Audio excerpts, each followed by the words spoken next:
Bonsoir, je voulais vous parler aujourd'hui de ma petite trousse de production de feu que j'ai fabriquée à partir d'éléments qu'on peut trouver dans les Dollarama, puis des éléments qui coûtent vraiment pas cher à se procurer.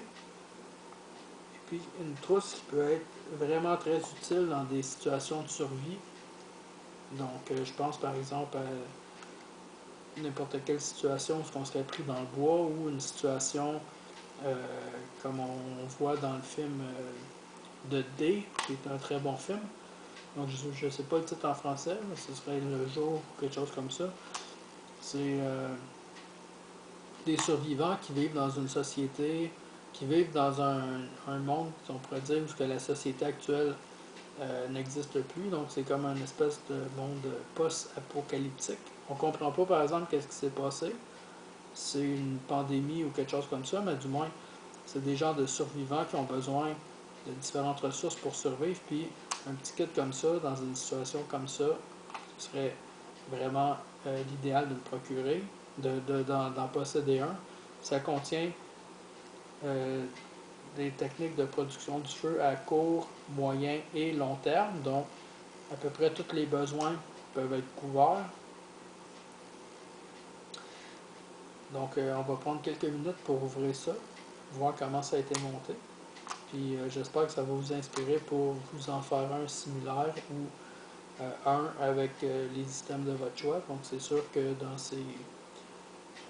ces situations-là, chaque personne euh, peut choisir des techniques différentes selon ses goûts et puis les avantages et les inconvénients que cette personne-là trouve aux différentes techniques qui peuvent être utilisées pour produire le feu en situation de survie. Donc on va ouvrir ça, puis on va voir ce que ça contient. Donc premièrement, ça a été fait à partir de ce qu'ils vendent comme un cendrier portable au Dollarama. Donc pour 1$, on a la canne en métal. OK? Donc moi, je la garde fermée avec un ruban élastique. Le ruban élastique qui peut servir à alimenter un début de feu ou servir du moins de carburant. Et puis le ruban élastique, on est sûr que mouillé, pas mouillé, c'est sûr qu'il va brûler parce que c'est complètement imperméable. Donc ici, on a la canne. J'ai fait un trou dedans dans la partie qui est normalement le bas, mais qui ici va être le haut. Donc le petit trou avec un clou, ce qui va permettre au dispositif de pouvoir être utilisé pour générer des matériaux carbonisés comme du coton carbonisé ou des champignons carbonisés, des quenouilles carbonisées, etc. pour être le combustible primaire qui va attraper les étincelles. Donc on va ouvrir ça.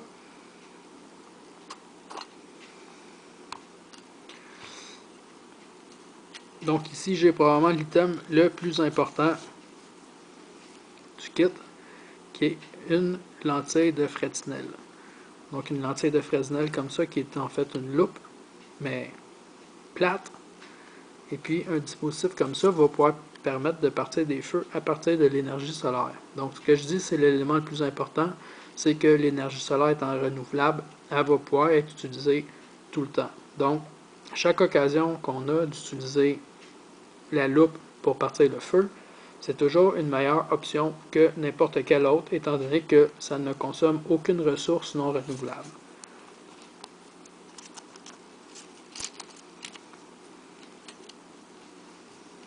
Donc maintenant, cette partie-là, on va l'ouvrir pour voir ce qu'elle contient. Donc on voit qu'on a une pièce de monnaie de 1 cent. Donc là, j'ai pris une pièce exotique, là, celle avec l'oiseau, parce que j'en ai plusieurs. Puis dans le fond, ça sert juste à, quand on va avoir fait le coton carbonisé ou quoi que ce soit, on sort la canne du feu, puis on va placer la pièce pour empêcher l'oxygène de rentrer en dedans. Donc c'est pas très essentiel. Donc ici, j'ai mis 4 morceaux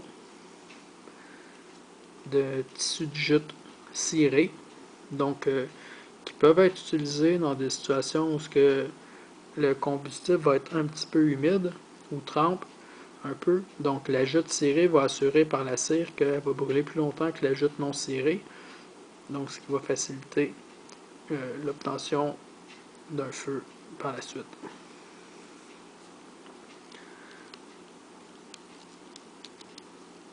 J'ai un briquet Bic qui avait plus de gaz dedans que j'ai coupé. Puis dans les deux compartiments du bas, j'ai placé sortez ça.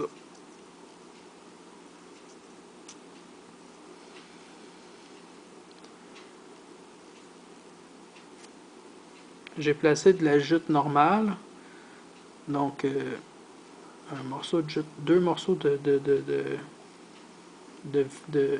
ficelle de jute, puis un morceau de bois qui a été trempé dans cire liquide, donc qui a absorbé la cire, donc c'est une espèce de fat wood maison. Donc chacun des deux compartiments contient deux morceaux de jute puis un morceau de fat wood.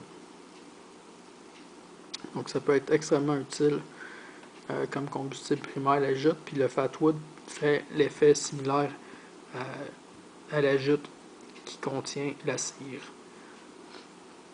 J'ai placé 3 bandes élastiques de plus à l'intérieur parce que ça, c'est quand même une ressource, comme je disais, qui est très intéressante au cas où les choses soient humides. Donc on peut partir, on peut améliorer la combustion avec les élastiques.